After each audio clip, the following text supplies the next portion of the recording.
Hi, this is Matt once again. We're about to another video, and this is a paid request for Ryan. Thank you so much for that. For those interested, requesting any type of videos, whether it be a topic, tier list, ranking, review, re-review, thoughts, streams, commentaries, whatever the case may be, feel free to send it either directly to my PayPal. We have a CashApp as well. Links are down below in the info box that I will get to as soon as I possibly can. And for those who sent them, thank you. I do appreciate it. And this is for a 1939 film called Gulliver's Travels, which is an animated film.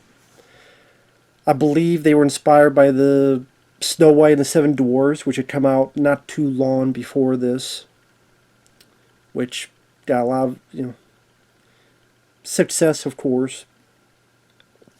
And this is from the Fleischers.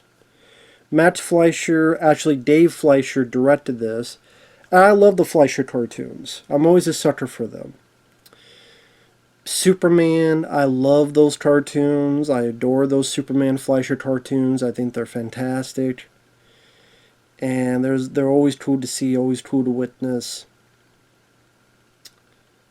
I think I have a DVD that has those cartoons on it. And I definitely would like to check those out again sometime. Just love those cartoons. As well as Popeye. I love the Popeye cartoons. I haven't seen them forever, but I remember really enjoying them and having fun. And apparently this originally was supposed to be a Popeye movie. That was going to be the Gulliver's Travels story, but Popeye was going to be the star of it. I think they did a cartoon later with that, but I kind of wish that was the case. And it was Popeye. It definitely would have made things a bit more fun. But I'm a sucker for Popeye. Yes, on a side note, I know there are 3 horror movies of Popeye. I have not been requested any of them. So I guess I'm safe. Because, again, I'm kind of surprised I was never requested them. But I guess maybe I'm safe on that. But anyway, Gulliver's Travels. Listen, I love the animation style, especially the rotoscoping. Rotoscope, pretty much what you do is you have a person do the actual actions and then they animate over it. That was done on He-Man, those old cartoons. That was done for some stuff on Heavy Metal, the 80s movie. And then, stuff with this. In particular, Gulliver himself, as well as this prince and princess that might get married. And because there's a nice flow to it, because it's an actual person doing it, but it's also animated. So you get this really interesting, nice looking flow. And again, the animation, I think there's some really nice pieces of lighting throughout this. Now, the plot is the Gulliver's Travel story. Granted, not the full story. For some reason, they center it on this town crier named Gabby. I guess because it's a cartoon and he's a silly character, so let's center it on him. The movie's only an hour and 15 minutes. And Gulliver himself doesn't really get up and say anything until like 40 minutes in. So you're over halfway through this film before Gulliver actually does something. Other than being watch a show and sleeping his ass off. And I will say, like, the movie itself, I was not gung-ho about. I'll be honest, I was not a big fan of the movie. I was more a fan of the animation than the movie. Now, I didn't hate the movie. It wasn't a hard sit. It's only an hour and 15 minutes, and I appreciate the animation. And, I mean, it's sweet and it's harmless for if you have kids, especially little, younger kids, and you need something for them to watch. It's public domain. It's on YouTube for free. It's sweet and harmless. There's nothing bad in it that would hurt the kids in any way, shape, or form. But it's just, after the storm happens and Gulliver's washed ashore, you have the town crier, Gabby. Now, I believe I'm trying to remember. I think the guy who voices Dabby was the voice of Goofy. I believe that was the case, that he was the voice of Goofy from Disney. Because I think also one of the teens was the voice of Popeye. Does he sound familiar? But yeah, the town crier, his job is to go around the place and see everything's copacetic. And then there's some nice lighting. There's some bits where you see the light really cascade on making marks on the face that's moving around. There's some nice shots. Like there's this one shot where you have characters in the foreground, and in the back you see Gulliver. But because of the way it's lit, just very interesting styles. He comes across his giant. He gets scared. He rushes off. I did like the dad where when he's running towards town, this guy had lit all these lanterns, but because this guy's going so fast, all the lanterns blow out. That was a funny gag. So he's trying to tell the teen, but there's two teens here. And this feels like it went on forever. It was one teen has a son, one teen has a daughter. The son and daughter want to marry. The teens go, well, maybe this could be right because there'll be peace for our kingdoms. And you're not losing a daughter, you're gaining a son, my son. But the two teens argue because they want a certain song for the anthem of the wedding. And they argue it to a point where now they're going to go to war because you're not going to use my song. Okay. I don't know, even for kids' cartoons, pretty weak sauce. Like, really? But, okay. So eventually the town crier is able to tell the one teen, hey, there's a giant. A posse goes over there. They can't find anything. They think the town crier is a lying sack of shit. But they don't realize that they're standing on the guy. And the bits where he's still sleeping and, the Gulliver's truck where they're tying him up and these winches and stuff to move his hands and move his feet and some of the shenanigans that happens and to lift him up and put him on this thing. Granted, I don't know how much of a heavy sleeper Gulliver is, but I wish I was that heavy of a sleeper. Because if I felt one little touch of something, I would wake up.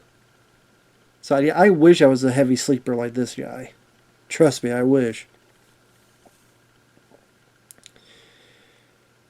I mean, they even accidentally shoot his gun and think that's when he finally gets up. Anyway, eventually he does get up. The teen and the town crier are scared. And girl goes, oh, don't worry. Hey, don't be scared. Eventually they find out he's a nice giant. And they sew him some clothes. They fix his hair. They buff his fingernails. Again, funny to see kind of the juxtaposition of how big he is and how small these guys are. So you see like the buff of the fingernails, and when they're ready, they're get like brighter. Then on to the next one. Like little details like that was nice to see.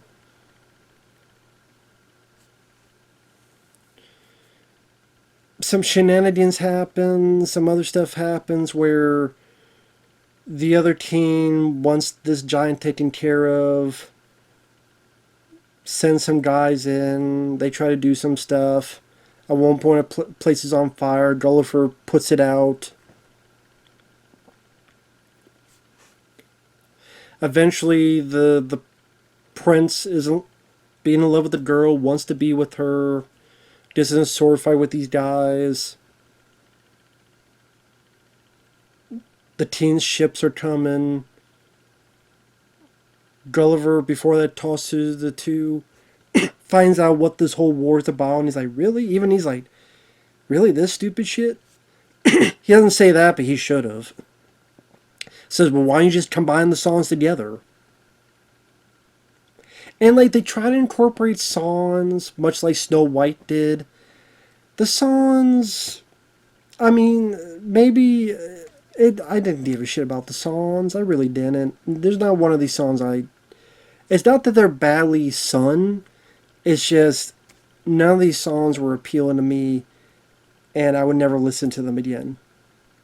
Like, compared to, like, Snow White, hi ho, is off the word we go. There's a certain iconic flavor to that. Not so much with these songs. No one references the song in Gulliver's Travels. We'll make that guess, the estimation, that no one fucking references the songs in this. Again, I'm not going to say they're bad, it's just not my cup of tea, I just didn't care. Sorry about that. Eventually you have the bit where they attack and he grabs all the ships, but these are trying to shoot a gun at him. The prince hangs on the gun, falls, what seems like to his death, but you find out Gulliver has him. The girl, prince and princess sing the song. Everything's hunky-dory. They build Gulliver a boat. He goes off his merry way, says goodbye. The town crier, people are crying, and the movie's over. Nothing deep at all. Nothing that deep. Nothing that... I could imagine, like, people who are much in tune with the story of Gulliver's Travels, they don't know how there's a lot of stuff missing. Gulliver's not really the main focus of it. I'm on other stuff.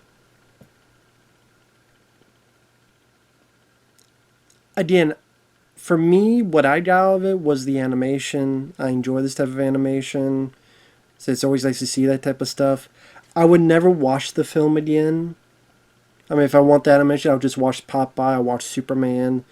Not only are they shorter, but just more fun, more wondrous to watch. I thought even for an hour and 15 minutes at times, hour and 15 minutes, at times it dragged.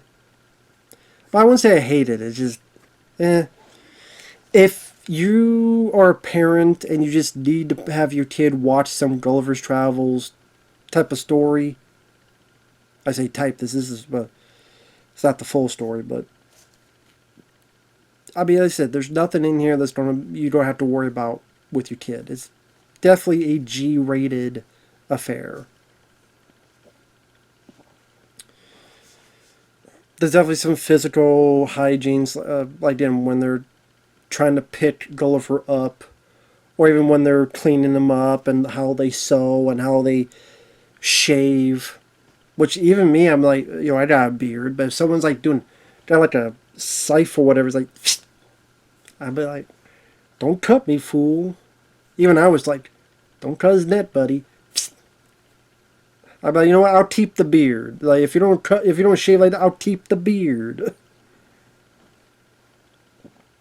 But that stuff was fun to watch. That stuff, that physical comedy was fun.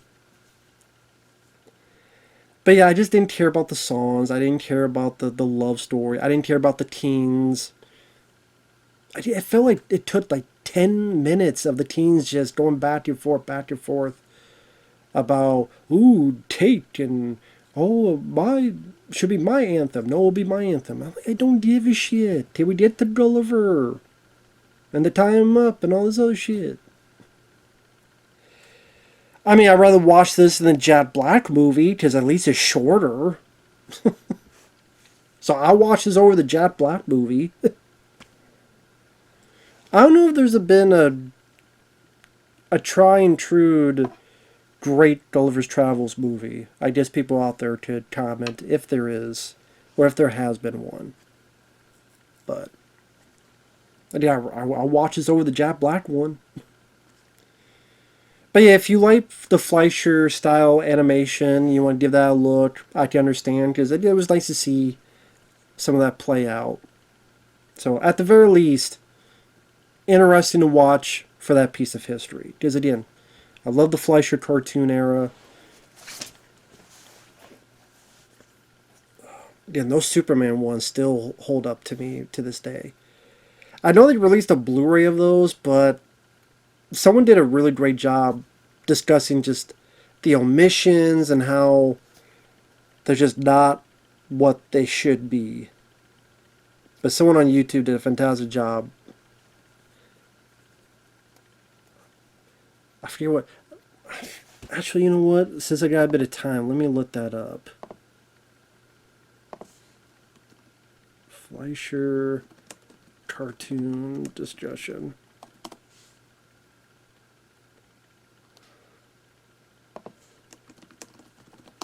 Dude, I want to give credit to this guy. Damn fool idealistic crusader. So it's called, well, he has two videos. Fleischer Superman Warner 2023 Blu-ray 66 picture and sound errors. From Damn Fool Idealistic Crusader. It's an hour and 4 minutes. And then he had another video that's an hour and 22 minutes and 50 seconds called Matt Fleischer's Superman Blu-ray Review Worst Disc of 2023. This should be recalled a void. Now, people say he may be overzealous. I mean, sometimes with YouTube titles, that does work to get the people seeing it. But, I mean, I love those cartoons as well, and I can understand his frustration. Again, when you look at the other video, the 66 pictures and sound errors, like, goddamn, yeah, there's a lot of stuff missing and stuff screwed up. So, I did from Damn Fool. I did just type that. Matt Fleischer Superman Blu-ray Review Worst Disc of 2023 or Fleischer Superman Warner 2023 Blu-ray 66 pictures sound errors. Just type either one of those. Again, it's the Damn Fool Idealistic Crusader YouTube channel. Look that up. But those are very interesting videos. Give a shout out to him, because he did a great job with those. But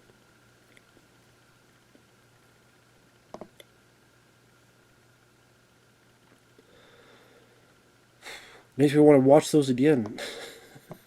Anyway, with that said, thanks for watching. And on a side note, why couldn't we get a Popeye movie? Like an actual anime Popeye? They were going to do one. Back in, I know it was said that it didn't get made because they did the Emoji movie, but then people say, no, that's not true. They were not going to make a Popeye regardless if they were making the Emoji movie or not, because they feel Popeye would not sell to a mass audience today. But you'll have 3 fucking horror films, because horror films are cheap to make, and the novelty will, in their hopes, get people to watch it out of curiosity. I'm like, and there's 3 of these fucking movies? But we can't have one goddamn actual anime Popeye movie. Sorry. That's just on my mind, because this was going to be one. I wish this was a Popeye movie. That would have been cool. But anyway. With that said, thanks for watching. We'll see you guys later. Bye-bye for now.